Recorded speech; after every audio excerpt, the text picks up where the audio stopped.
ചേട്ടാ ഇത് 6 ചാടിപ്പോയതാ പോലും. ആരും ഇവിടെ കാണുന്നില്ല.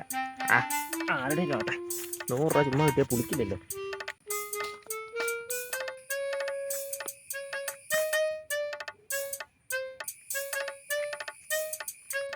ചേട്ടാ ആ 100 രൂപയുടെ ഉടമസ്ഥനാണെന്ന് കണ്ടിട്ട് അയാൾ ആ പൈസ തപ്പുന്നത് കഷ്ടാലം പിടിച്ച സമയത്ത് എടുത്ത് പോക്കറ്റ് ഇട്ട് പോവുകയും ചെയ്തു.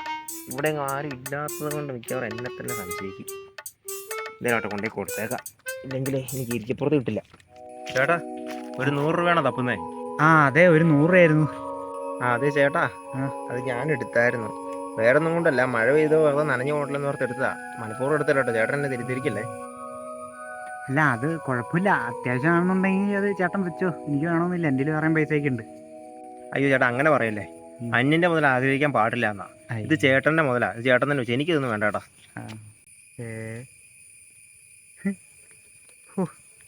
ഇന്നത്തെ കാലത്ത് ഇങ്ങനെയൊക്കെ ചിന്തിക്കുന്ന ആൾക്കാരുണ്ടോ?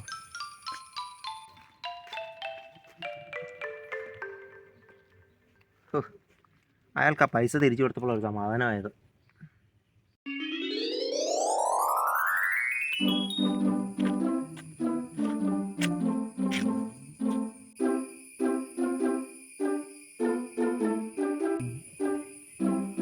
ഇതിപ്പോ 6 പോയാ പോലും. ചേടാ, ഇതിപ്പം എടുത്താലോ? അല്ലേ വേണ്ട, കറക്റ്റ് എടുക്കണ സമയത്തായിരിക്കും ആരെങ്കിലും വന്നത്. അത് കണ്ടാൽ പിന്നെ നമ്മൾ വിചാരിക്കും കള്ളനായിരിക്കുന്നത്. ഏതായാലും പാവപ്പെട്ടവൻ്റെ കയ്യിൽ നിന്ന് പോയായിരിക്കും. അവിടെയാലും കിടക്കട്ടെ.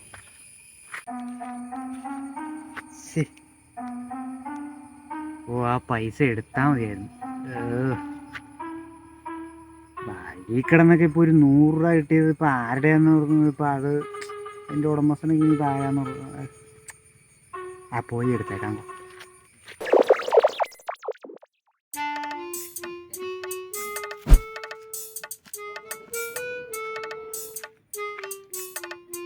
ലോണിപ്പോൾ എവിടെയാടാ? വൈകുന്നേരത്തെ ഷെയറിൻ്റെ കാര്യം എങ്ങനെയാ? എൻ്റെ ഒരു 200 രൂപ ഉണ്ടായിരുന്നുള്ളൂ. പക്ഷേ ഒരു 100 രൂപ എനിക്കാണെങ്കിൽ വഴി കിടന്ന് കിട്ടിയതാ. ശരി, നീ ഒരു കാര്യം ചെയ്യും. വൈകുന്നേരം നമ്മുടെ കവലയിലേക്ക് വാ, അവിടെ വെച്ച് ഷെയർ കൂടാം. ഓക്കെ. പൈസ ഒന്നും ഇല്ലടാ. ഞാൻ വിളിക്കാവേ. കാര്യം പറയട്ടെ, അമ്മമാരൊക്കെ കിറ്റെന്ന് പറഞ്ഞു. എവിടെ എൽദോസ് എവിടെ? ഞാനിപ്പോൾ ലോനപ്പല വിളിച്ചിട്ട് വൈകുന്നേരത്തെ ഷെയറിൻ്റെ കാര്യം സംസാരിച്ചിട്ടിരുന്നാ. നീയും വൈകുന്നേരം കവലയിലേക്ക് കേട്ടോ. പിന്നെ വേറെ ദിവസം റവി പിന്നെ ഞാനാണെങ്കിൽ ഉണ്ടോ ഇവിടെ വെച്ച് ഒരു വഴിയും വന്നപ്പോഴേ എനിക്ക് വഴിയിലൊരു 100 രൂപ കിടക്കണോടാ. അത് ഞാൻ എടുത്തില്ല. ഞാനിട്ട് പിന്നെ തിരിച്ചു പോയിട്ട് ഞാൻ നോക്കിയപ്പോൾ പിന്നെ എടുത്തേക്കാന്ന് തിരിച്ചു വന്നപ്പോഴേ വേറൊരു മണ്ടനെ ആ പൈസ എടുത്ത് പോക്കറ്റ് ഇട്ടേക്ക് ഓർമ്മ. എന്നിട്ട് ആ മണ്ടനാണെങ്കിൽ ഞാനവിടെ തപ്പിപ്പറയണ കണ്ടപ്പോഴേ അവൻ വന്നിട്ട് അത് എൻ്റെ പൈസ ആയിരുന്നെങ്കിൽ എനിക്ക് കൊണ്ടൊന്നും തന്നിട്ട് അത് തന്നുപോയി. എനിക്ക് ചെയ്യാമെന്ന് പറഞ്ഞപ്പോൾ അതേന്നേ ചുമ്മാ വഴി കിടന്ന് 100 രൂപ കിട്ടിയിരുന്നേ. ഇപ്പം 300 രൂപയില്ലേ. ശരി, നീ കവലയിലേക്കോ സംസാരിച്ച് നിന്നിട്ട് സമയം കളയല്ല. ഓക്കെ. ഇതെന്ത് കളി? വഴി നീളെ പൈസ കെട്ടലാണോ? ആദ്യം കിട്ടിയ 100 രൂപ എടുത്ത് അതിൻ്റെ ഉടമസ്ഥൻ തന്നെ കൊടുത്തു. അതിനെ പോട്ടെന്ന് നോക്കാം. ഇതിപ്പോൾ 200 രൂപയാണ്. ഇതെടുക്കുവാണെങ്കിൽ നന്നായിട്ട് വിശക്കുന്നുണ്ട്, വല്ലതും പോയി കഴിക്കാം. എല്ലാ തവണ മനസാക്ഷി കാണിക്കാൻ ശരിയാകത്തില്ല. മൊത്തം പൈസ എണ്ണി നോക്കട്ടെ.